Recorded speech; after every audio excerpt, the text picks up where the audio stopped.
নমস্কার। আজকে তেঁতুলের আচার করব। তেঁতুলটাকে আমি অনেকক্ষণ জলে ভিজিয়ে রেখেছি, 2-3 ঘন্টার মতো। আর এদিকে মৌরি নিয়েছি আর শুকনো লঙ্কা নিয়েছি। এটাকে শুকনো খোলায় ভেজে গুঁড়ো করে দেব। আর এদিকে লাউয়ের বাকল আর আলু কেটে নিয়েছি, এটা ভাজবো। 5 ফোড়ন নিয়েছি, কাঁচা লঙ্কা শুকনো লঙ্কা দিয়ে ভাজবো। শুকনো লঙ্কাটা দিয়ে দিচ্ছি। এখন কাঁচা লঙ্কা আর 5 ফোড়নটা দিয়ে দিচ্ছি।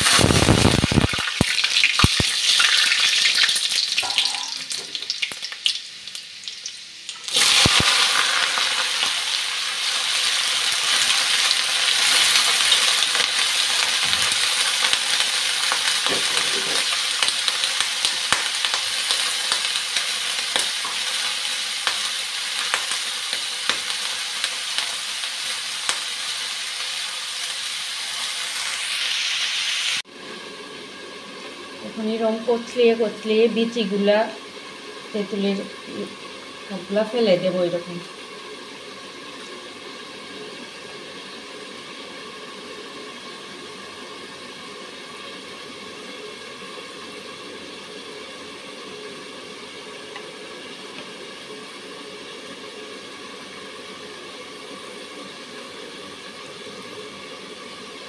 আর একটু জল লাগবে, জল দিয়ে এরকম কচলিয়ে সবগুলা বিচি এরপরে এইগুলা ফেলে দেব।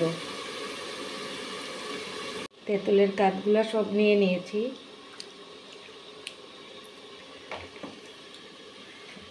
আবার বিচিটি ভিজিয়ে রেখেছিলাম,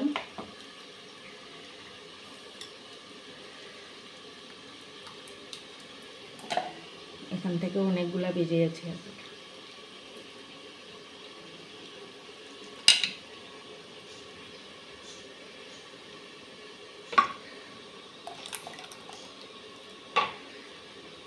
শুকনো লঙ্কাগুলি আগে দিয়ে দিচ্ছি।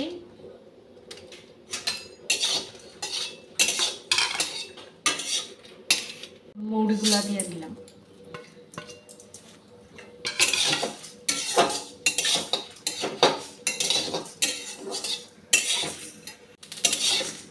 ভাজা হয়ে গেছে মৌরিগুলা, নামিয়ে নেব।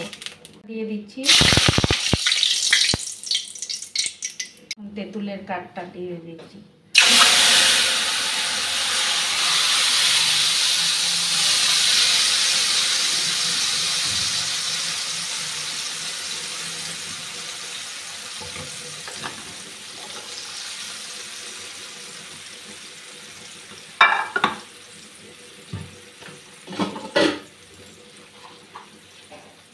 হলুদ দিয়ে দিলাম,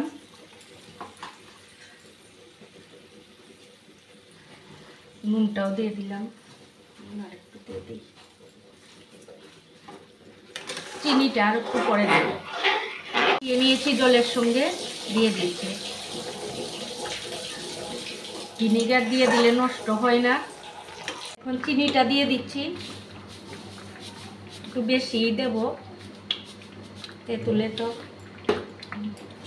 বেশি টক।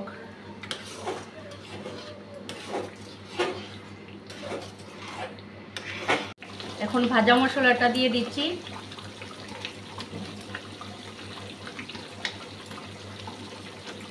ভাজা মশলাটা দেওয়ার সঙ্গে সঙ্গে একটা খুব সুন্দর স্মেল বেরোয়।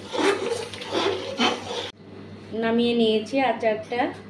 আপনাদের যদি আমার এই সাধারণ রান্নাগুলি ভালো লেগে থাকে তাহলে আমার পাশে থাকবেন। সবাই ভালো থাকবেন, সুস্থ থাকবেন। শুভরাত্রি।